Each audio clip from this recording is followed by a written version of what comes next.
Once upon a time, there was a boy named Jack who lived with his mother in a tiny cottage in the countryside. They were very poor, and the only thing they owned was a very old cow. I'm afraid our old cow will no longer give milk. We will have to sell her so we can buy food. Jack, take her to the market and see what you can get. Yes, Mother. I'll take Bessie to the market. I know we need the money. I'll do my best. Maybe someone kind will take her. I promise I'll be careful. So Jack headed down the country lane with the old cow to see what she would fetch at the market. But it was a very long walk from Jack's home in the countryside all the way to the market.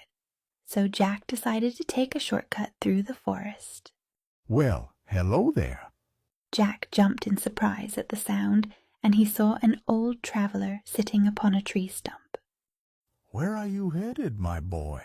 Our cow no longer gives milk, so I'm taking her to the market to see what I can get. You know, my boy, it's a very long way, and you won't get much for that old cow.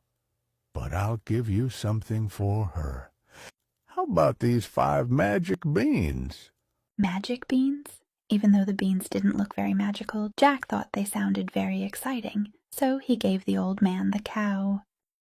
And he took the beans home to show his mother. Jack, you're back so soon. What did you get for our old cow? Look, Mother, I traded her for 5 magic beans. Silly boy, now we have no cow and no money. She took the 5 beans and tossed them right out the window. Then she sent Jack straight to bed.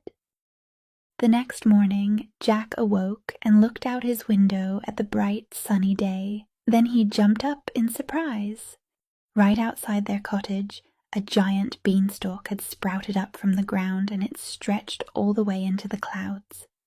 Jack was a very curious boy, and so he began to climb the beanstalk. Higher and higher he climbed until his little cottage was just a tiny dot far below him.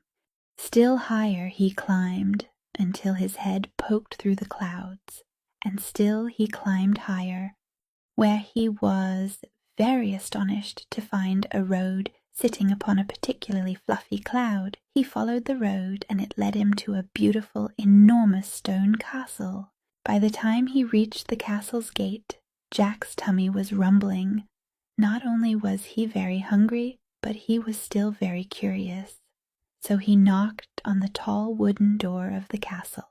A woman answered. She was the tallest woman Jack had ever seen. She towered over him, so high that she didn't even notice tiny Jack far below her. Excuse me? I've traveled very far, and I haven't had any breakfast. Oh, we don't get many visitors here. Please come in, but you must be quick. My husband will soon be home, and if he sees you, you'll be his breakfast. The giant woman led Jack into a huge kitchen where she fed him eggs and sausage and toast, all sorts of delicious food. He ate and ate until he was quite full and very happy. Thank you. That was very delicious. But I really should be getting home. Jack paused, because just then he heard rumbling footsteps that made the castle floor shake. Oh no, my husband is home. Quickly hide in the cupboard. Jack jumped into the cupboard just as the giant came in. He had a long, scraggly beard, and his mouth was twisted in an angry scowl. Fee-fee-fo-fum. I smell the blood of an Englishman. Don't be silly. You smell the steak and potatoes I made for dinner. The giant sat down and ate, while Jack hid in the cupboard and watched. When the giant finished his breakfast, he said to his wife, Now bring me my hen. The giant woman placed a beautiful red hen on the table. To Jack's astonishment, the hen laid a perfect egg, and it was made of solid gold. As soon as the giant and his wife left the kitchen, Jack crept out of the cupboard and over to the table to get a better look at the hen. Jack crept closer to the beautiful red hen, amazed by the golden egg glowing beside her. Then, to his utter shock, the hen spoke. You can talk? Yes, and that giant is very cruel. Every day he forces me to lay him a golden egg. Please take me away from here. He took the hen in his arms, ran out of the castle as fast as he could, and together they scrambled down the beanstalk. The hen was very happy with this, and so was Jack's mother when she saw the magical talking hen. The hen only laid eggs when she wanted to, and Jack and his mother lived very well from the gold. But one day, as Jack was playing outside, he heard a strange noise. It sounded as if someone was singing, but it was very far away. Jack looked all around, but he didn't see anyone. Then he realized the singing was coming from above him, up on the beanstalk. And because Jack was such a curious boy, he climbed the beanstalk once again. He climbed until he reached the sky, and he found the road in the clouds, and followed it to the great big castle, just as he had before. He knocked on the tall wooden door.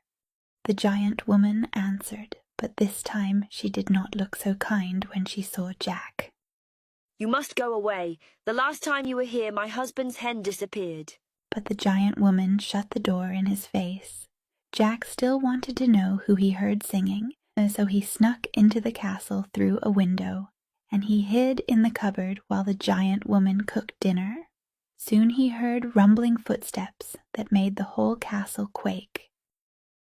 Fee-fee-fo-fum. I smell the blood of an Englishman. Don't be silly. You smell the steak and potatoes I made for dinner. The giant sat down and ate while Jack hid in the cupboard and watched. When the giant finished, he demanded, Now bring me my harp. The giant woman placed a beautiful golden harp on the table. The harp began to play and sing a gentle lullaby. Soon the giant was asleep, and his wife left the kitchen. Jack crept out of the cupboard and approached the golden harp on the table. To his surprise, the harp, with a delicate carved face, looked at him and softly asked for help. Jack froze. A talking harp. It told him the giant forced it to sing every night, and that it longed to be free. Jack's heart pounded. He knew he had to help. He took the harp in his arms, ran out of the castle as fast as he could, and together they began scrambling down the beanstalk. Fee-fee-fo-fum. I smell the blood of an Englishman. But as soon as the harp stopped playing, the giant awoke. When he saw his harp was gone, he roared in anger and chased after Jack. As soon as he reached the ground, Jack swung the axe and began to cut down the beanstalk. The giant saw it would soon fall, so he climbed back up to his castle in the clouds. The huge beanstalk fell, and that was the last time Jack ever saw the giant. Well, you can come live with me, and I won't ever force you to play or sing if you don't want to. The harp was very happy with this, and so was Jack's mother. When she saw the magical singing harp, people came from miles around to hear its music. With the hen and the harp, Jack and his mother lived very well, and they were never hungry again.